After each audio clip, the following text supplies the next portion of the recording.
L'étoile du jour, bonjour Marion Lagardère. Bonjour Marc, bonjour à tous. Vous la décernez à une nageuse qui vient de réaliser une première. Oui, et pour en parler, je vous emmène en Afrique de l'Ouest, à 6000 km d'ici, au Ghana, puisque c'est là-bas que l'athlète Yvette Tété vient de réaliser son exploit, descendre à la nage la Volta, ce fleuve qui traverse le Ghana du nord au sud avant de se jeter dans le golfe de Guinée. Elle a crawlé sur 450 km en 40 jours, 6 jours par semaine avec des pauses régulières de 20 minutes pour se désaltérer et manger bien sûr, mais surtout pour faire ce pourquoi elle a décidé d'accomplir cette traversée, prendre des échantillons d'eau, remplir des flacons pour les faire analyser et évaluer l'état de pollution du fleuve. C'est ça le combat d'Yvette Tété. Au-delà de la prouesse sportive, c'est le souhait de documenter la dégradation de la qualité de l'eau ces dernières années. Et la pollution dont on parle, c'est la prolifération des microfibres plastiques, ces particules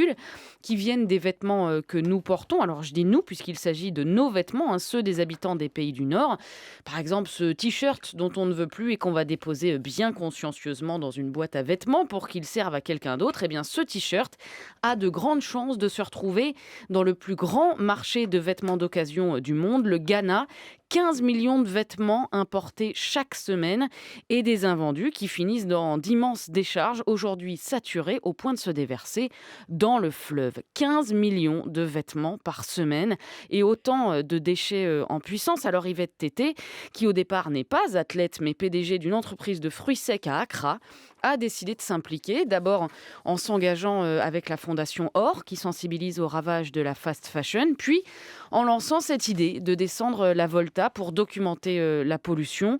Quand on voit ce qui flotte à la surface, on admire d'autant plus sa performance, mais Yvette Tété explique qu'avant, ces eaux étaient baignables, que le lagon de Corlay, par exemple, qui borde la capitale Accra, était translucide et paradisiaque, et que donc on doit pouvoir revenir à ce stade protégé, restauré, et ça commence par tarir la source de pollution à des milliers de kilomètres d'Accra, dans les usines qui sortent des centaines de collections par jour, et puis juste ici, dans nos choix, dans nos envies d'un nouveau t-shirt, d'un nouveau survêt, là, il y a peut-être un peu du sort de la Volta.